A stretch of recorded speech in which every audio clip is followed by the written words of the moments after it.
Bulova Watch Time. Time for Bulova and more than 17,000 authorized Bulova jewelers to bring you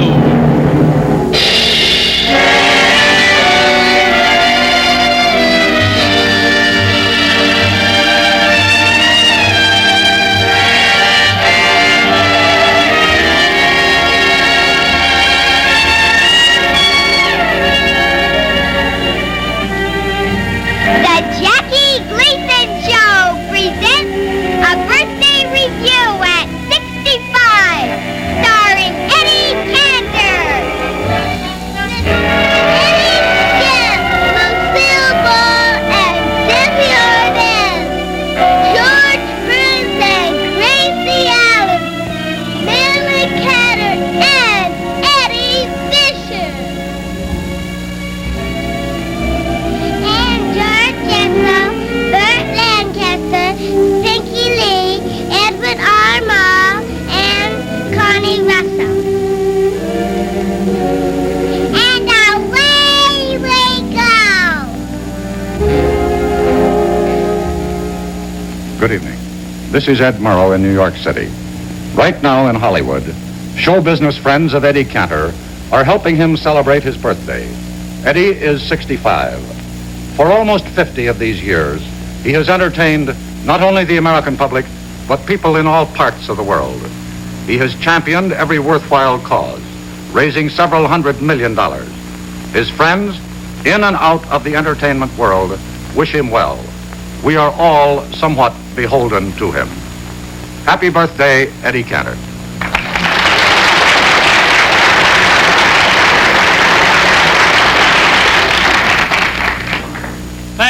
Thank you, Ed Murrow.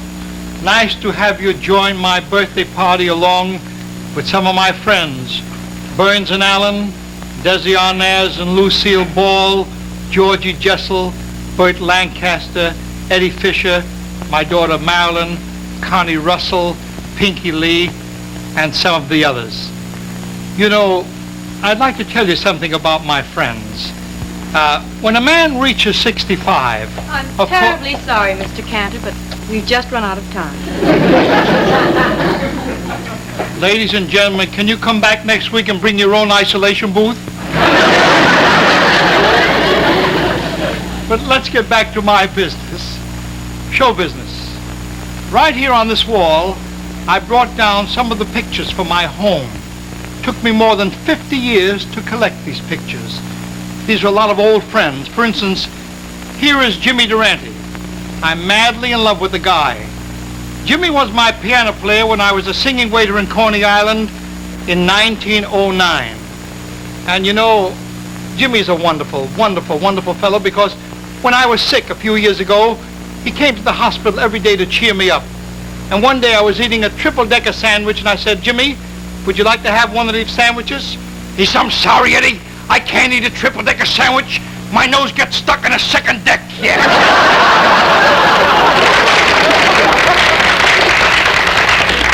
And here near Jimmy is Jack Benny.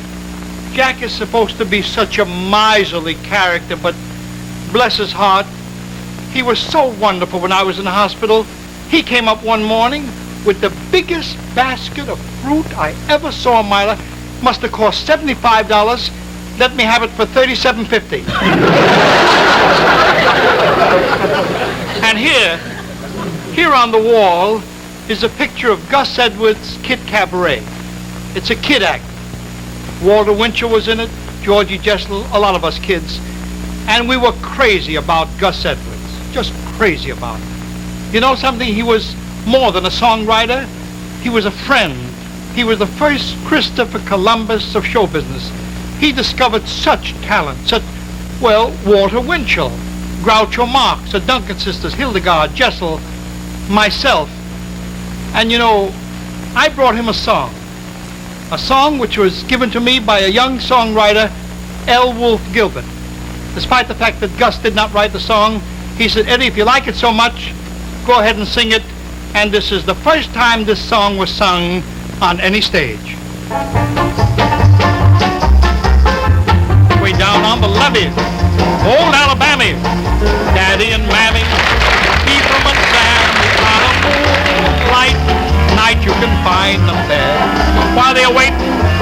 banjos are syncopating. What's that they're saying? What's that they're saying? Well, they keep playing, swinging and swaying.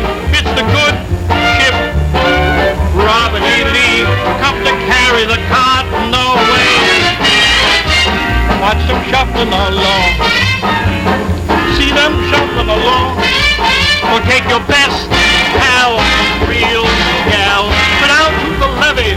I said to the levee and join that shuffling throng. Hear that music and song. It's simply great. Waiting on the levee, waiting for the Robert E. Lee.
Ladies and gentlemen, always I complain about the music being too loud. This time was so soft I couldn't even get into it.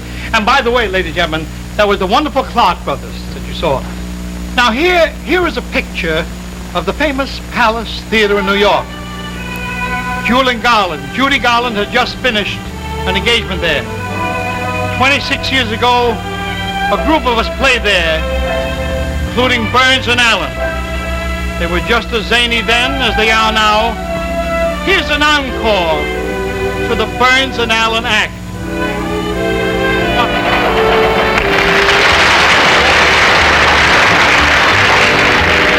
Gracie, say hello.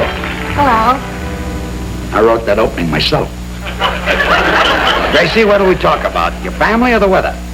Well, let's talk about both. How do we do that? Well, it won't be long before the weather will be warm enough for my family to hold their annual backyard circus. Oh, that did. You mean your family held their own little circus in the backyard? Well, yes. Of course, admission was free, but that's only for people who could afford it. Why not? We're living in a democracy. Yeah, isn't it nice? I love it. You know, I was in our circuses when I was a little girl. My cousin Barney was the star then. Barney, huh? Yes, he was the sword swallower. Barney was the sword swallower. Oh, and the kids would cheer when he put his sword that long down his throat. And did he really put his sword that long down his throat? Oh, George, it was just a trick. You know the scabbard that the sword fits in? Yeah. Well, before the show, he'd stick that down his throat. I see. And then when he'd slip the sword into it, everybody thought he was swallowing it. Yeah. Shame to fool the public that way. Yeah, but admission was free. Oh, I forgot that. And Uncle Otis was the strong man. Uncle Otis. You see, he'd come out in a leopard skin, and he'd put big nails in his mouth and twist them between his teeth till they'd bend. That's a good trick. Oh, yeah, but he looked pretty ridiculous walking around with all those bent teeth. Well, corn's very handy if he ever gets a crooked ear of corn. Yeah. Oh, you live and learn. Don't you? And Aunt Gertrude was the snake charmer. Aunt Gertrude. But isn't she the one that's near her? Yes. Well, you see, she can't even see. Yeah, I know. She had a little snake. And she was a snake charmer? Yes, she was, George. Oh. You see, she had a little snake, and she was supposed to put it in a basket and then blow on a flute until the snake stuck its head up. And what do you suppose happened one Saturday afternoon? Put the flute in the basket and blew on the snake? Wasn't that awful? I'll bet that must have upset her. Oh, well, George, it wasn't a real snake. It was just a few worms tied together. And what was your part in the circus? Oh, I was the lion tamer. Lion tamer? Yeah, well, of course, I just used our house cat. Oh? And for 2 weeks before the circus, I taught her all kinds of tricks. To sit on a pedestal, to roll over and play dead. Pretty smart cat, I'd say. Yeah, but when she got in front of the audience, she forgot all her tricks and just had kittens. That must have caused a sensation. It did, but what good was it? The silly cat wouldn't do it again for the second performance. Well, that's it, and thank you very much. Thank you.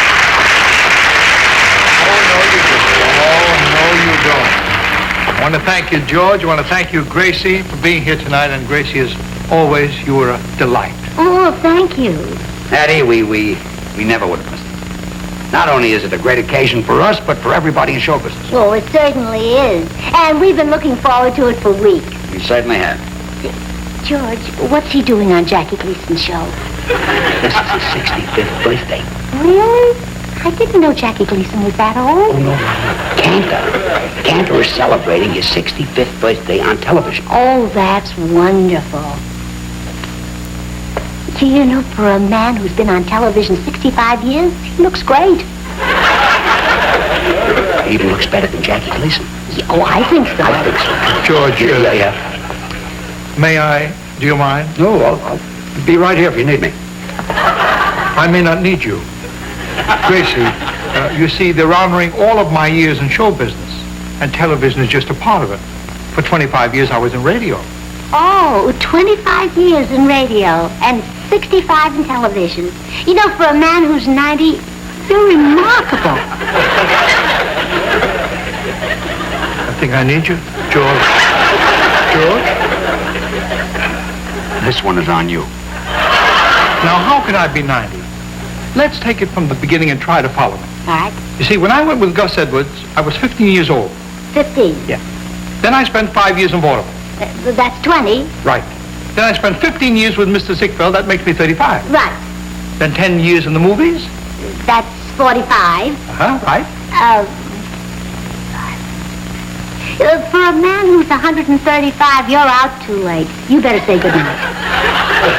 Glad to. Good night. Say, you know, George, I don't know what he's taking, but you ought to take the same thing. I'll be glad to, too. Say good night. Good night. Good night.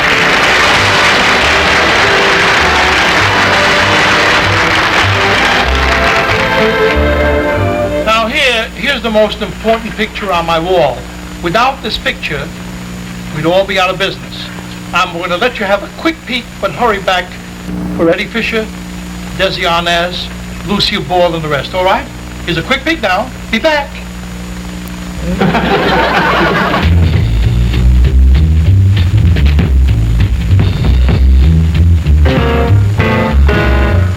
This is the way it begins. The left hand starts the low keys jumping. Shock after shock after shock, yet the famous bull of a senator shrugs them off. For the bull of a senator is especially designed for shock resistance with a fine precision movement that keeps it steady as a metronome.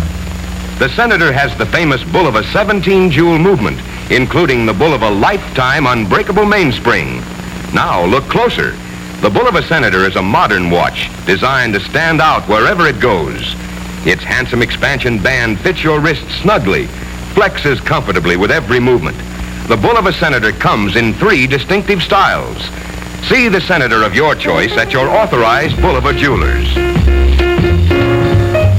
With a lifetime unbreakable mainspring and 17 jewels, the shock-resistant bull of a senator is an outstanding watch value at only $35.75.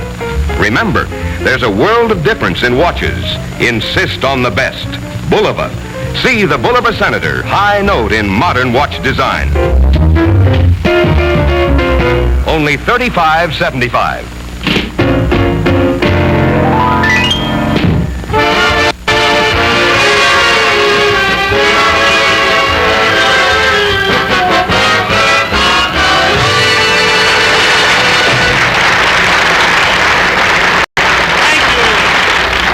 Ladies and gentlemen, for coming back. You are now looking at a picture right here, backstage of the Garrick Theater in Chicago. The little girl in my arms, my youngest daughter. I'm teaching her how to make up. Of course, since then, she's become a bigger ham than I am. Now, I'd like you to meet my daughter, Marilyn. Here's that baby. Come in, Marilyn.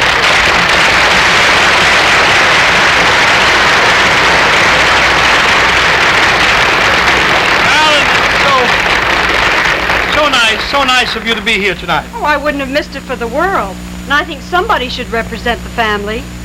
And you know, Daddy, I've been hurt for some time now. Hurt? I don't understand why. Well, I don't know how to say this to you, but, well, are you ashamed of Mother and the girls and me? Ashamed? I should say, how come you say that? Why? Well, in all the years I've known you, I've never heard you mention your wife or 5 daughters publicly. Where has this kid been? I've never heard you. And Groucho Marx talks about his daughter, and Burns and Allen Now, wait a minute. Man, I must stop you. I remember distinctly mentioning my wife and my 5 daughters 5 or 6 times. Oh, easily. Yeah. What? Where did you mention them? That was on radio. Radio? What's that? Oh, this kid has lived a sheltered life. Radio, that's like television, except there's no picture. You just listen, see? Oh, how clever! It is clever, isn't it? We comedians used to stand before a microphone and read from a script. So that was radio. Yes. That was a license to steal. Daddy, I'll bet you were the best. Oh, you're just saying that, Marilyn. No, I'm not. How could you help but be the best? That's my daughter. That's my dad. It's the best arrangement that I ever had. What a shame you never had a brother. I'm just thankful that I look like my mother. That's my daughter. That's my dad. And I wouldn't swap my lassie for one lad. We're birds of a feather. That's my daughter. That's my dad. We're together. I remember your first date. How I worried, dear, that you might come in late. Worried? Why, Daddy, you went with us. That's only because I wanted you to have a good time. A good time? We saw 2 of his old movies. Say, you're so good, you really got me blushing. Hey, maybe I could be another Mad Russian. How do you do? Mad Everything I am, I owe to you. In fair or stormy weather, you're my daughter. You're my dad. We're together. Funny man. A genius snatch. Now he's 65 and got the jokes to match. Is that nice after I put you on the show? Tell me something. Who else could you have gotten for this kind of dough? After all, remember you've got 4 sisters. I could have booked any one of them. I'm terribly sorry, Father. I really didn't mean to embarrass you. I feel dreadful, really ghastly, just ghastly. I feel beastly, desperate. I'm old. You must chastise me, really. That's my daughter. Dad. And the combination of passing fast. In fair or stormy weather. I'm your daughter. I'm your dad. We're together.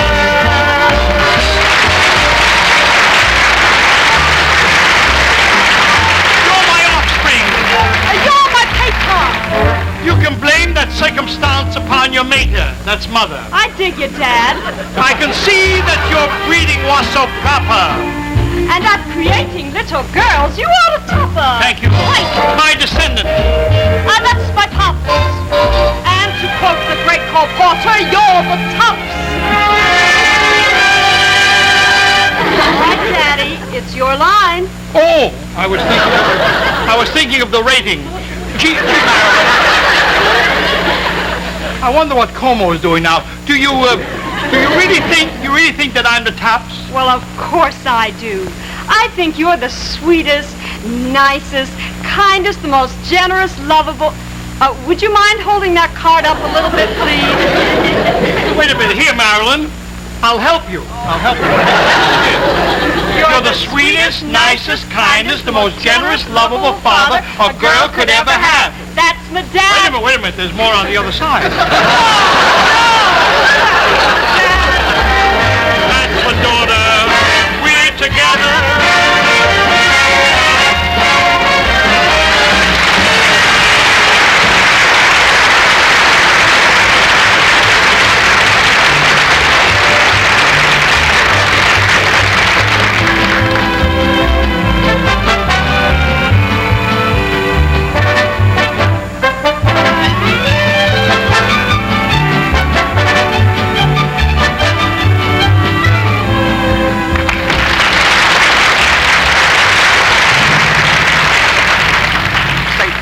Can't you hurry? I told you every minute counts. You'll get there.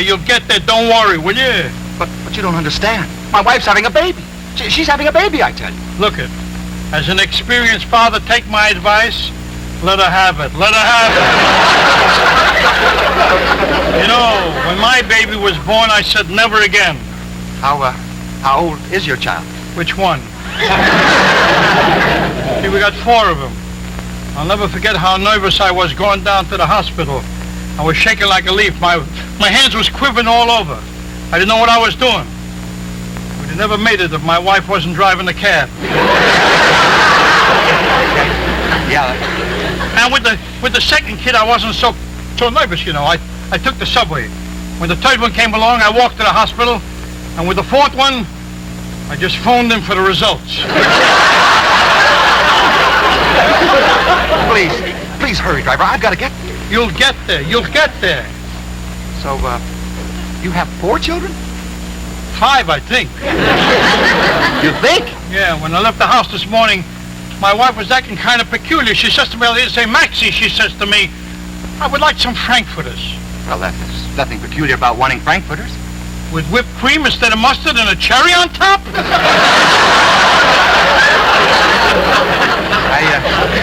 I imagine you'll be taking her to the hospital very soon. Yeah, I can drive to that place blindfolded. Personally, I feel like I spent my whole life in the hospital. Oh, really? Besides my wife and the kids, you know. 1942, I had my tonsils out. 44, they took out my appendix. 45, they took out my gallbladder. 48, they took out a kidney. Mister, you are talking to an empty cab driver. Between this cap and the tan shoes, nothing. Listen, you're gabbing, and my poor wife is expecting... Don't get excited. We'll be there in a minute. My poor, darling wife. You must love her a lot, huh? Yeah, I certainly do. Love. Beautiful. What is love? A burning desire. What is marriage? An affair of the heart. Put them together. What do you got? Heartburn. Look, you're trying to discourage me, Piper. I'm crazy about my wife. Yeah. And when that baby arrives, I'm going to love that baby. Yeah, you do that, because babies need all the loving you can give them. Otherwise, they grow up with a feeling of inferiority, you know, like they're not wanted. You talk as if you had trouble when you were a baby. Did I have trouble, he's asking. You know something, mister? I was 2 years old before I saw daylight. No. Yeah. My mother was so terribly nearsighted, she kept diapering the wrong end. Imagine, she had 9 kids and couldn't afford glasses.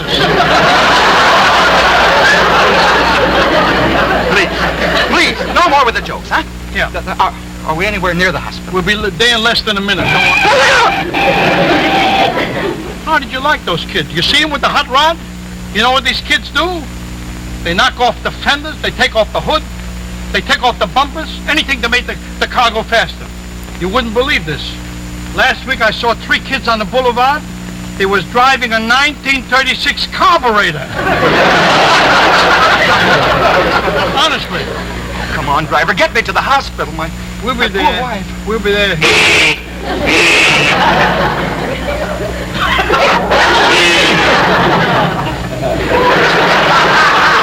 Sunday.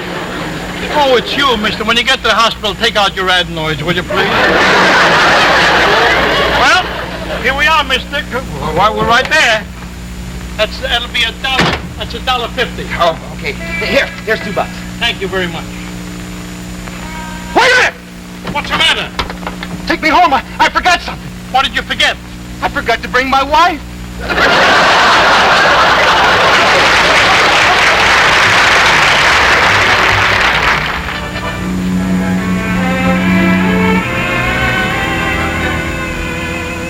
At an afternoon reception for foreign dignitaries, at endless embassy parties, on and on through the Washington social world, this hostess is always on display. She must always surround herself with elegance, from her magnificent antique tea service to delicate silver spoons. The watch she wears is the brilliant new Bulova creation for 1957, the First Lady, loveliest watch in the world. Especially created by Bulova in 18-karat gold. The Bulova First Lady is perfectly beautiful, beautifully perfect. For inside the First Lady's tiny 18-karat gold case is every Bulova advance in the art of watchmaking. 23 working jewels for lifetime accuracy. 6 precision adjustments that keep this exquisite timepiece running perfectly under all conditions. And an unbreakable mainspring. Snug-fitting expansion band, too. The Bulova First Lady for 1957 in either white or yellow 18-karat gold. Only Bulova could bring you such beauty, such precision for so little. Prices start from only $59.50 in 18-karat gold. Remember, there's a world of difference in watches. Insist on the best. Bulova.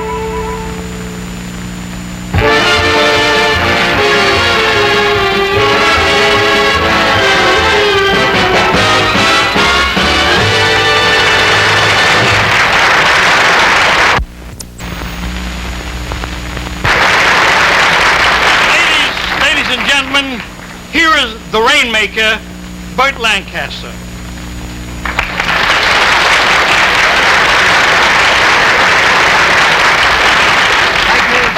Thank you very much, Eddie. But I didn't come here tonight to talk about the picture, The Rainmaker. I came here to talk about a laughter maker. For more than 50 years now, Eddie, you've been bringing laughter and entertainment to all America. You've been closer to the heart of America than anybody in show business. And in token thereof, I brought you a little something. A present? How did you know my size? Eddie, they haven't invented the tape measure yet that can measure your heart. But let me show you this. Now this plaque signifies the gratitude of medical science and the American Heart Association for the way that you put your heart into the fight against America's #1 health enemy, heart disease. Well, Burt, this is a thrill. I do want to thank you. Now, that's not all, Eddie. That's not all. I have an assignment for you. The American Heart Association has asked me to make the official announcement designating you as America's Heart Ambassador for the 1957 Heart Fund Drive. Well, thank you. And you're the man...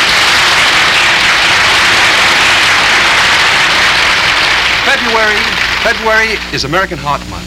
And Eddie, you're the man they've chosen to carry this torch at the head of 2 million Heart Fund volunteers. Bless you. Thank you. Thank you very much, Burt.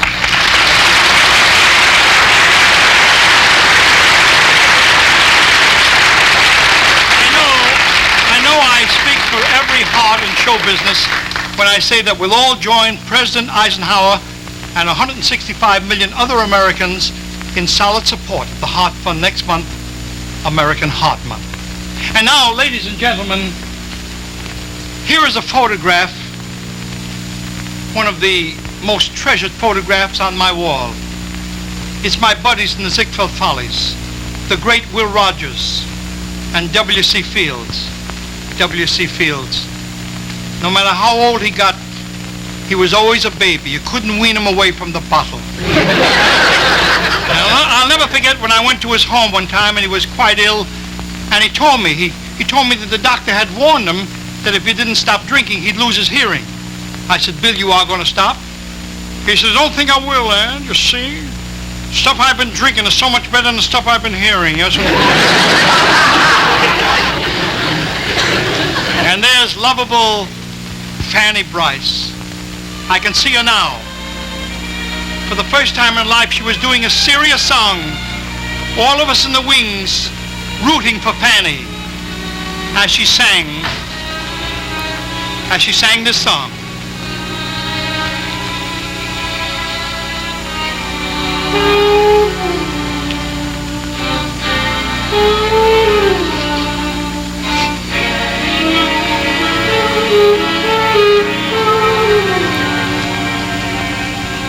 Oh, it cost me a lot, but there's one thing that I've got. It's my man. Tired and wet, cold you bet. There's one thing I can't forget. It's my man. He's not much on looks. He's no hero out of books. Is my man.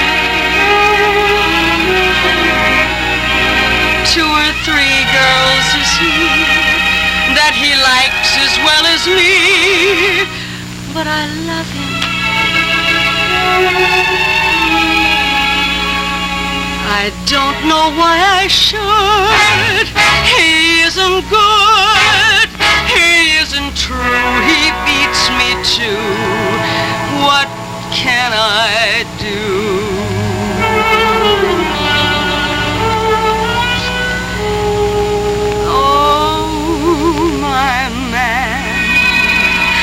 I love him so. He'll never know. All my life is just despair. But I don't care. When he takes me in his arms, the world seems bright. All right. What's the difference if I say I'll go away when I know I'll come back on my knees someday? For whatever my man is, I am his forevermore.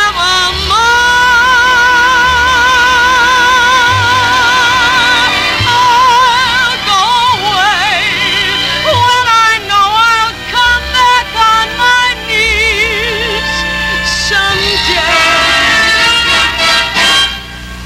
For whatever my man is, I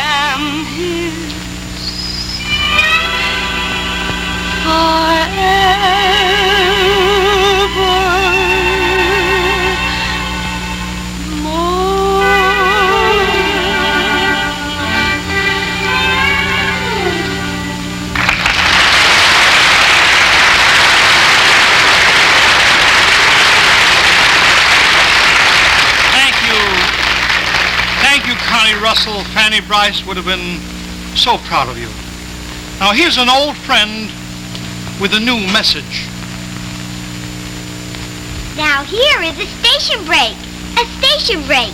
That's all. But hurry back for Eddie Fisher, Desi Arnaz, and Lucille Ball. This is the CBS Television Network.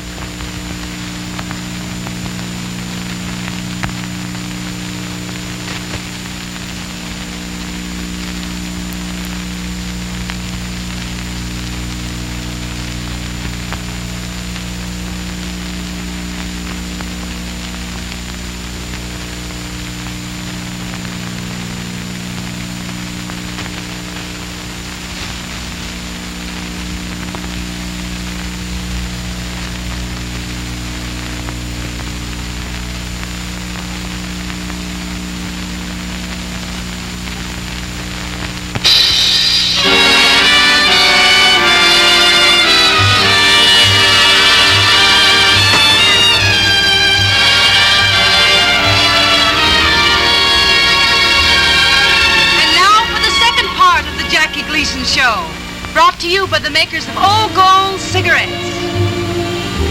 And away we go.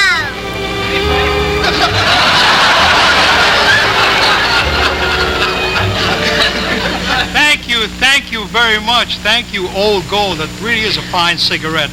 Now, ladies and gentlemen, here's a wire I got from Frank Sinatra. Says, "Dear Eddie, I wish I could be there to say congrats in person, and I want to thank the hundreds of Western Union employees for sending me their wires.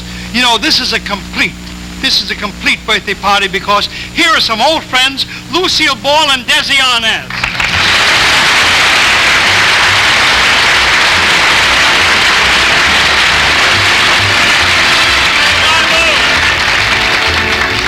Decir que estoy muy feliz de poder haber venido aquí esta noche para desearte personalmente un feliz cumpleaños y que en los años del futuro tengas muchos felices cumpleaños otra vez.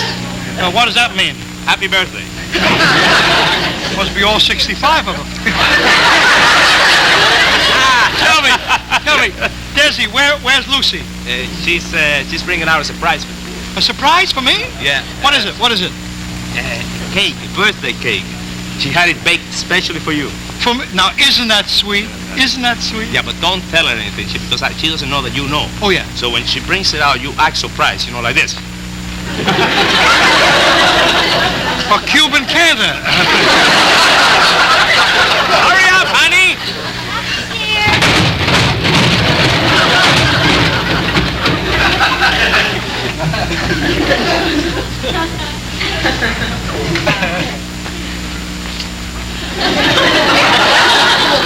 Hi, congratulations. Lucy. What? Did something happen to the cake? Cake? What cake? Lucy! You don't think she dropped it, do you? Who, Lucy? No. Guys back here, don't just stand around licking your fingers. No, not Lucy, no.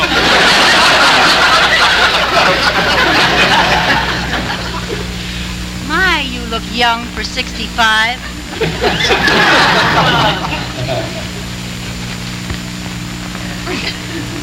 In fact, you don't look a day over 40. 41. Will you please bring out the cake? Shh, it's a surprise. Ay. Desi, take it easy. Boy, married to her when I'm 40, I won't look a day over 65. Okay, close your eyes. I better close my eyes too. I got my eye. Tell me when to open them.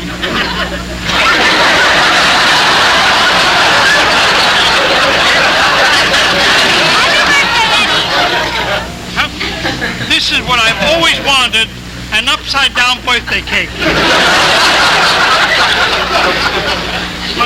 Will you do me a favor, Lucy?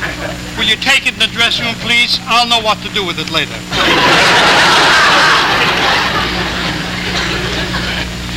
You know something? You don't look as good now as he does at 65.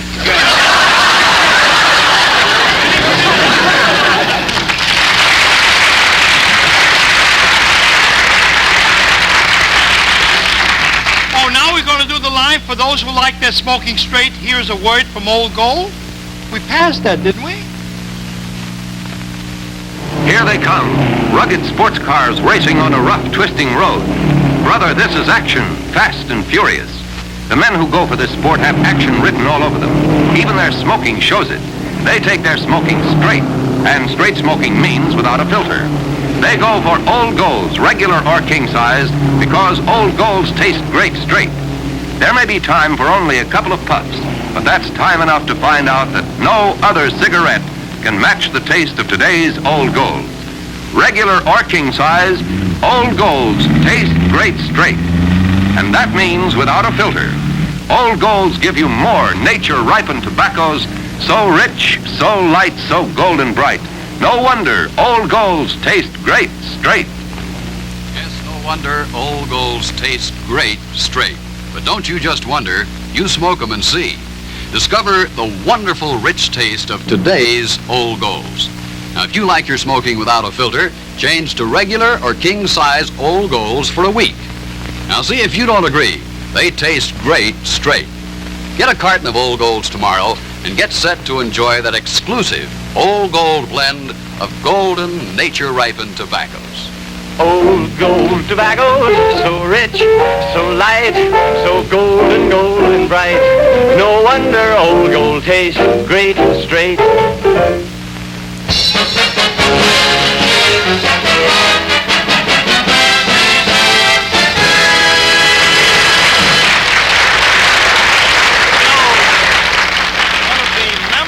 Moments of my life was Labor Day 1949. I was in the Catskill Mountain resort called Grossinger's, and they kept telling me about a young boy, a singer, they liked very much, and like a fool. You wouldn't believe this. I mispronounced his name when I introduced him to the audience. Imagine me. I said it something like this. I said, ladies and gentlemen, here's a boy you've liked so much, Eddie Fisher. Eddie Fisher. I'm sorry. My mistake. Eddie Fisher.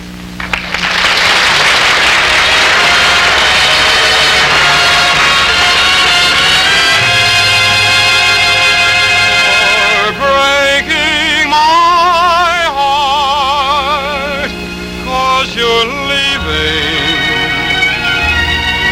You've fallen for somebody new.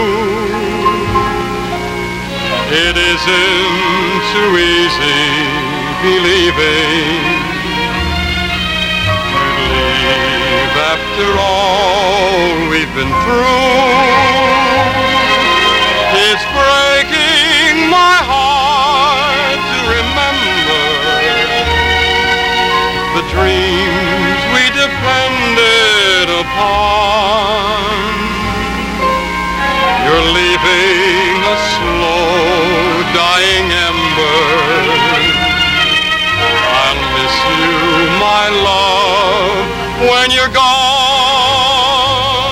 I wish you joy, though teardrops burn. But if someday you should want to return, please hurry back, and we'll make a new start. Till then, you're breaking my heart.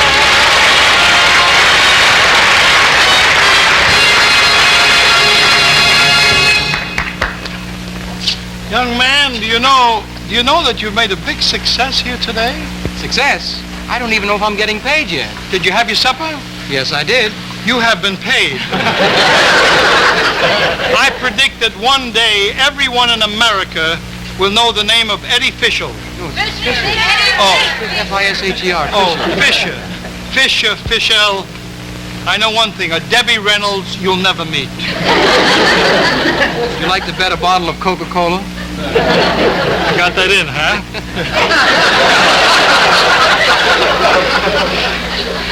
You know, Mr. Cantor, Yeah. being that I'm a young singer on my way, starting a professional career in show business, there's one thing that a singer wants to know, and that is, where is Tin Pan Alley? Eddie, Tin Pan Alley is no particular place. It's wherever there's a piano and a songwriter. Come with me and I'll show you. I'll show you Tin Pan Alley. Now here are 5 of the great songwriters of America. If we sang a medley of the songs they've written, the Columbia Broadcasting System and the sponsors would have to buy 3 more days of time. Their songs are the songs we all sing, so Connie Russell, come out here and help Eddie Fisher and me sing the songs of these great composers, huh? Milton Ager.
To be thinking of you.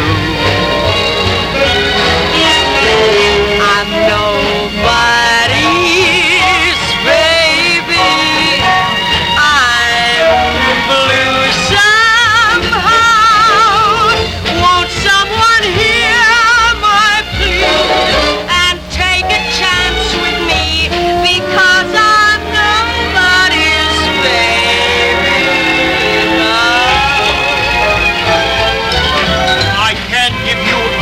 But love, baby, that's the thing that I've got plenty of.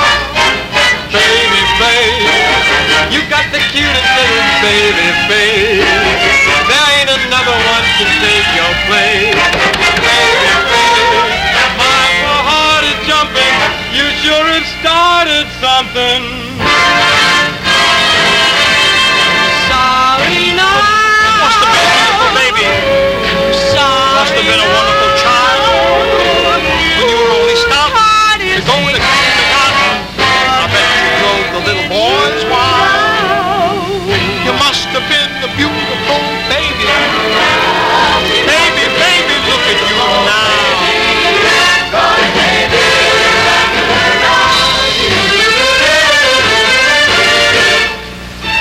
Grab your coats.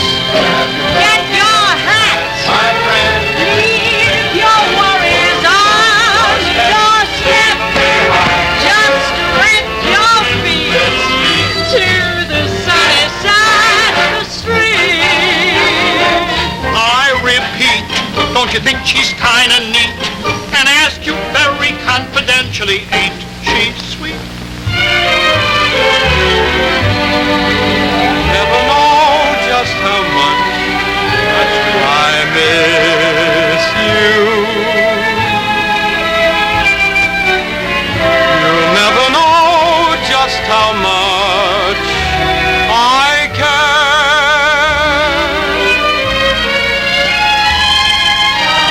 I wonder what's become. Is there anyone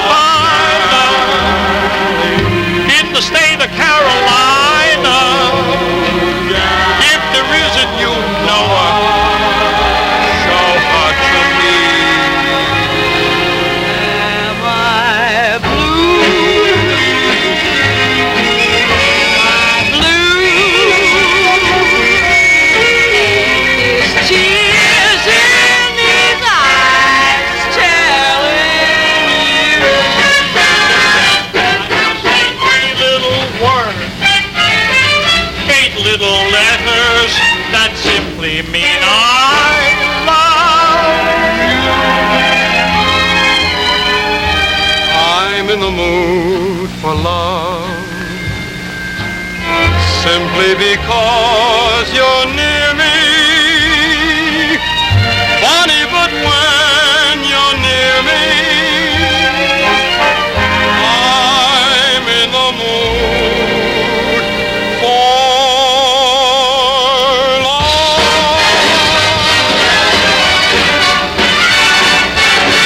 Not long and listen to the lullaby of Broadway, the hickory and valley view, the lullaby of Broadway. The rumble of the subway train, the rattle of the taxi. Baby, don't sleep tight until it's dawn. Good night, baby. Sleep tight. Let's call it a day. Listen to the lullaby of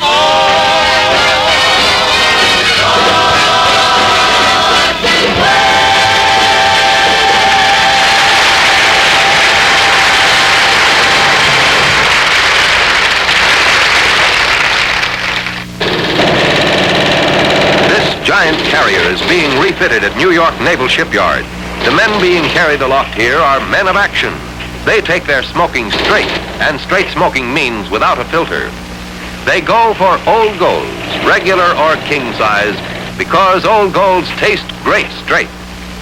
In straight smoking, the taste of the tobacco is what counts, and no other cigarette can match the taste of today's Old Golds. They taste great straight. And that means without a filter. Yes, Old Golds give you straight tobaccos from one end of the cigarette to the other. Nature-ripened tobaccos. So rich, so light, so golden bright. No wonder Old Golds taste great straight. Friends, while the new year is still young, why not resolve to give your smoking taste a new and wonderful experience? Now, if you like your smoking without a filter, start the new year right with fresh-tasting Old Golds, regular or king size. Give your taste a change for the better. Get a carton of Old Golds, regular or king size, and you smoke them for a week. You'll find they taste great straight. Old Gold tobacco, so rich, so light, so golden, golden bright. No wonder Old Gold tastes great straight.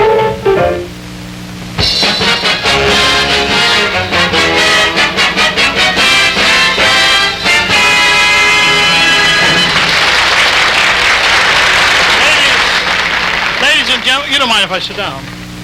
Ladies and gentlemen, back in 1911, George Jessel and I were with Gus Edwards' Kid Cabaret. He's my oldest friend. And we weren't getting a great deal of money, and so we had to find ways and means of eating for free. And the schemes that we had. One time at the dressing room in the Orpheum Theater in San Francisco, Jessel came in and said, "Eddie, I met a girl in this town. Her father owns a restaurant. She stuck on me. Will we eat?" And for 2 weeks, did we eat. Do you know something? You can get pretty sick of that chow mein. Well, George!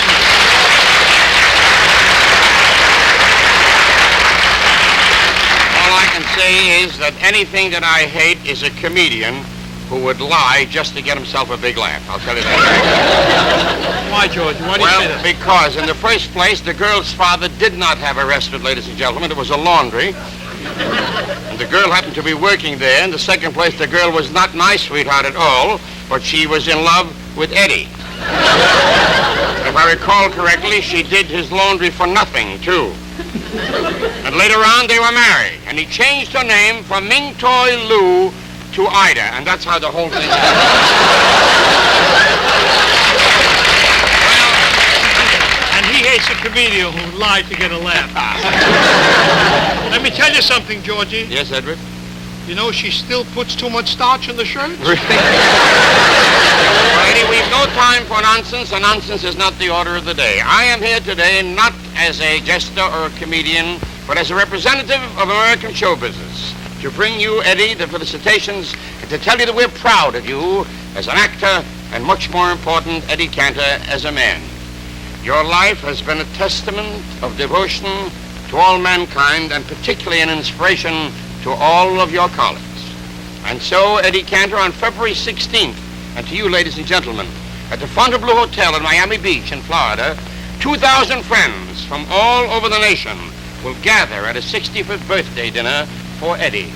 These 2,000 people will have purchased $10 million worth of bonds for Israel in honor of Eddie Cantor. And come to think of it, there'll be 2,001 people, because I'll be there too. Because like all these others in America, nearly all over the world, I love Eddie Cantor. Eddie Cantor, the sainted minstrel. God bless you.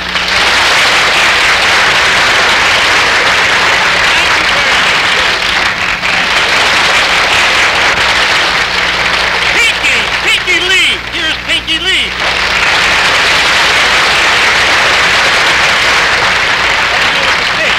Eddie, I've been waiting for the whole show to get a piece of birthday cake and wish you happy birthday, Eddie. Pinky, I couldn't be happier. You're a favorite in my house. God bless you for coming. Thank you very much.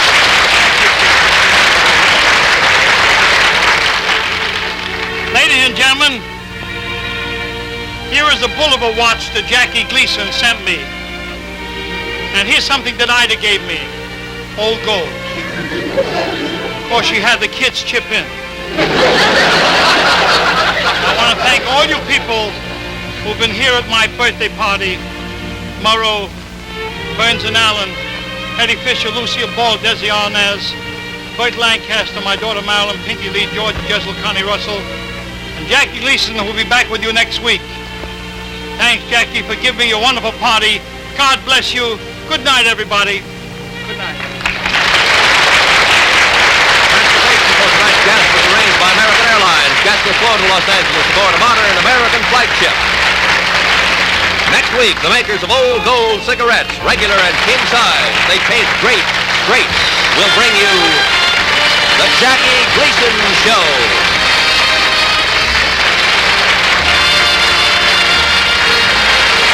Portions of the program were pre-recorded.